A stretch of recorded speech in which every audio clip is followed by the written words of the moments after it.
It's doomed with all of the policy changes, the rent strikes, eviction moratoriums, and of course the insane housing prices throughout California. You might be thinking investing in California real estate, it's dead. It's stupid. It just doesn't make any sense anymore. There's just no way for California real estate investors to thrive in this market anymore. And to be honest, I don't blame you. But before you decide to write off California real estate as a whole, I'm here to tell you there is still some hope. And in today's video, I'm going to break down a new bill. It's called SB 10 that could potentially be a massive win and change the entire landscape for real estate investors in California, but also how this bill will benefit renters and communities across the Golden State as a whole. And by the end of this video, you might be looking at investing in California real estate a whole lot differently. We're going to talk about all of that coming right up.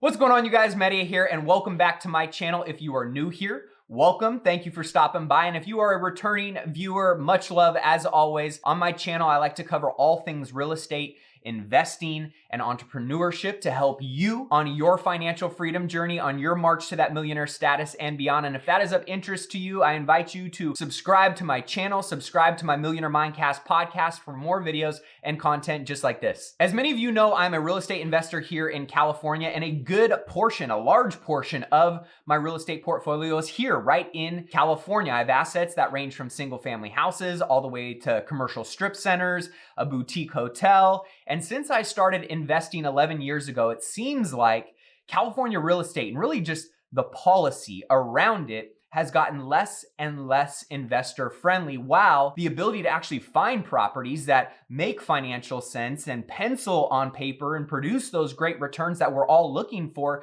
it just gets harder and harder. But with the recent proposal and traction around Senate Bill 10, there's still a glimmer of hope for us California real estate investors and really the real estate community as a whole. Now, not only will this provide a lot of help to California real estate investors and their ability to generate decent returns and find great deals, this law, if passed, is going to drastically help the renters of California and our communities all across the state, making it a win-win-win all around, which the government is usually not known for doing. So in today's video, I'm going to give you a quick little background on the new law, why they decided to propose it and potentially pass it, and at the very end, a quick breakdown of the numbers so you can see just how it benefits you as a real estate investor. But you know what time it is. Before we dive in, don't forget to enter my monthly contest and giveaway where I pick one winner, you guys, at the end of every month to win a free 2-night stay in a suite in my hotel in beautiful Lake Tahoe, California.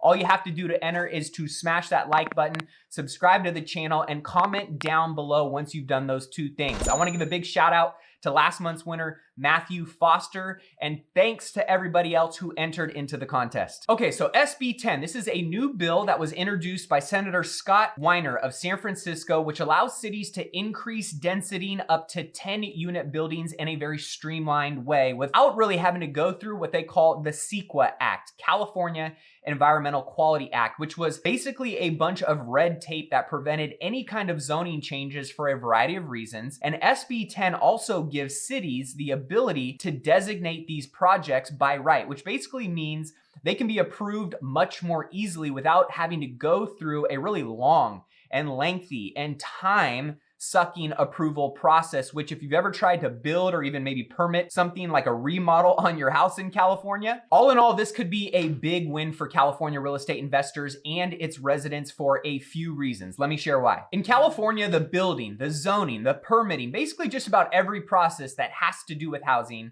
requires getting through a lot of red tape, jumping through a lot of hoops. So instead of wasting all kinds of time and all kinds of money trying to achieve what you're looking to achieve, the government actually decided to propose and potentially pass something that creates more efficiency and helps us. Who would have thought? Because California has an extreme housing crisis, they felt SB 10 will make it easier for cities to build housing close to jobs, closer to transit, in order to minimize displacement and crowding to create more affordable housing, which is a massive problem in California right now, and also to decrease carbon emissions from cars. We have massive amounts of traffic and commuters throughout the state, and this really negatively impacts the environment. So by creating opportunity for people to live closer to where they need to be and not have to drive altogether, this bill drastically helps potentially solve that problem. However, because of the outdated zoning laws in most cities in California, right now, as it stands, it is illegal to build any more than 1 unit of housing per parcel in areas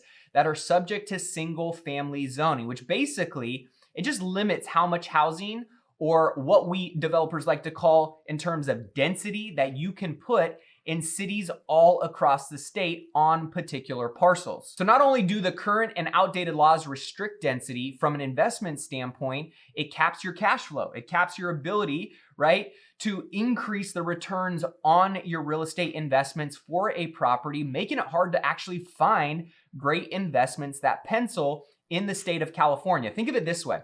One tenant paying per property or per parcel isn't as lucrative as having the option to get 10 tenants paying on a parcel or a property, which obviously can make a huge difference when it comes to your total return on investment, which I'll show you here a very simple example later in the video. Now, if you don't already know this, California has a statewide housing shortage of 3.5 million homes. And on top of that, we've also got a worsening affordability issue to accompany that shortage, which really has led to a drastic increase in homelessness and the problem that is going on throughout the state, which is really hurting many of our communities all across California. Additionally, we've got climate issues like fires and power outages, to name a few, that we deal with what feels like every single year, and they seem to be accelerating. They're getting worse and worse. But with SB 10, I think this is a step in the right direction. This law really will help and provide a lot of utility across the board to combat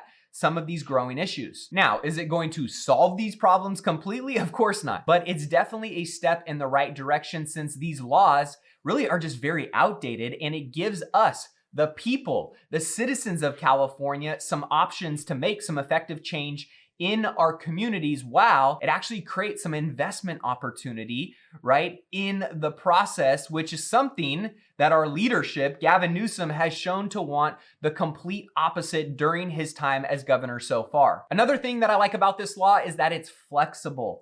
Basically, it works on an opt-in basis, giving cities flexibility in where and how to apply the option of upzoning. And overall, it's going to give housing relief in the cities and in the areas of California that need it most. For example, take the city of San Francisco. SF is a city that only builds housing for either wealthy or the lowest income, and it has a major housing crisis in terms of affordable housing for many of its citizens. And with a bill like SB 10, this will help address those gaps in a major way. In a report released in November 2020, California State Auditor Elaine Howe, she found that the state, and I quote, does not currently have a sound, well-coordinated strategy or plan for how to most effectively use the state's financial resources to support affordable housing initiatives. And then she went on to say, basically, the negligence has resulted, and I quote, in billions in wasted funds, in addition to a worsening homelessness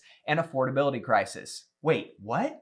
No, the state is misusing our hard-earned taxpayer dollars? I'm shocked. But with SB 10 and allowing cities to choose to zone up for up to 10 units per parcel, SB 10 will make it possible for cities to build more housing that will significantly increase the supply of homes that are actually affordable to middle income Californians, which is a major need right now, and it gives more power to the local legislative branches in our state. On top of these benefits, this will also help cut down on carbon emissions from commuters who can now live much closer and in proximity to where they work because they can actually afford it.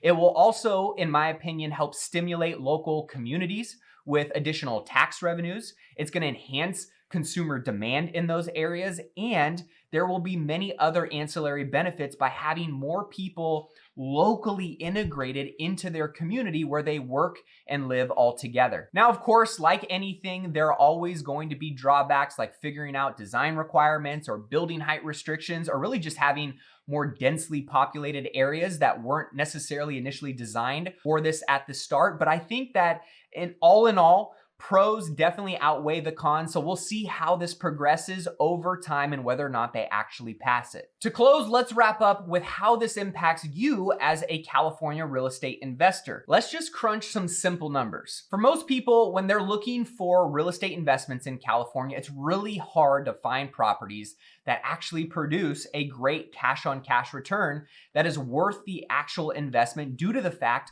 of the current zoning laws. Now, for most investors, the rule of thumb people like to aim for when buying rental properties for cash flow is what we call the 1% rule. In California, that's like finding a needle in a haystack. Now, for those of you who aren't familiar with what the 1% rule is, simply put, it's when the monthly rent is equal to or greater than 1% of the total purchase price of an investment property. So let's just say you bought a house and you were all in on it for $100,000. You want to be able to collect $1,000 in rent for the property in order for it to meet the 1% rule. In California, good luck. But with SB 10 now in play, this opens up a lot of potential possibilities. So let's run a hypothetical situation. Let's say you can find a nice property that was previously a single family dwelling, but with SB 10, now you have the ability to put, let's say on this particular property, 5 total units. And let's say that you buy that property for $250,000. It's currently getting $1,250 a month for rent. And let's say that you're gonna add 4 more units onto the back of the property, so you have a total of 5 units. For this example, let's say that it's gonna cost you $400,000 to build those 4 units on the back of the property. So when all is said and done, your total all in on the property would be $650,000, $250,000 on the purchase and $400,000 on the additional build. And on those additional 4 units, let's say that you can rent them out for $1,400 each. So when you add those up, that adds another $5,600 a month to your $1,250 that you were already collecting. So now you're bringing in a total of $6,850 per month. Now things are looking a whole lot different. So to recap on some simple math, you just took a property that didn't come anywhere close to the 1% rule, that was only bringing in $1,250 a month, all the way up to $6,850 a month. You're in this for a total of $650,000. So now you're actually outperforming the 1% rule. This is the power behind SB 10, and I think it's going to incentivize a lot of people to either stay investing in California who are maybe considering moving their cash and investing elsewhere, and it's going to bring in new investors into California that once weren't considering it at all, or they were scared to invest in the state because of all the other drawbacks. Now, of course, before making any investment decisions, you have to map out a plan. You have to make sure you crunch your numbers, right? You factor in the building costs, you check your rents, and you figure out how does the financing you're getting tie in and factor into all this. But just make sure all the right variables are baked into your model and get these things in what we call a pro forma. And as long as the numbers meet your investment criteria, they meet your desired returns, I think SB 10 will create a lot more options for investors like you and I to find good cash flowing real estate investment opportunities in California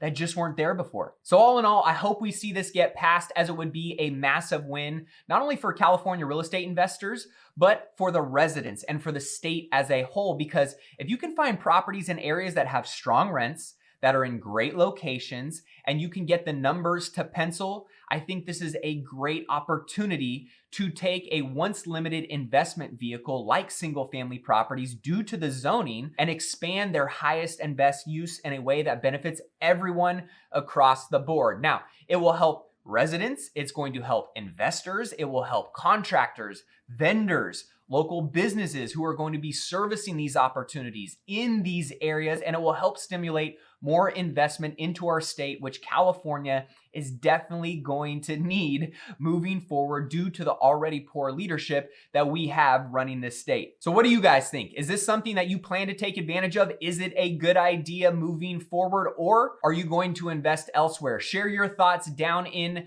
the comment section below. And as always, Don't forget to grab my free real estate investing course. We have all kinds of other freebies, resources, and downloads for you guys that we offer in the show description below. Thanks for watching this video until the end. If you enjoyed it, all I ask, be sure to like this video, smash that subscribe button, hit the little notification bell, and share this channel with anyone you think could get some value from it. Until next video, happy investing.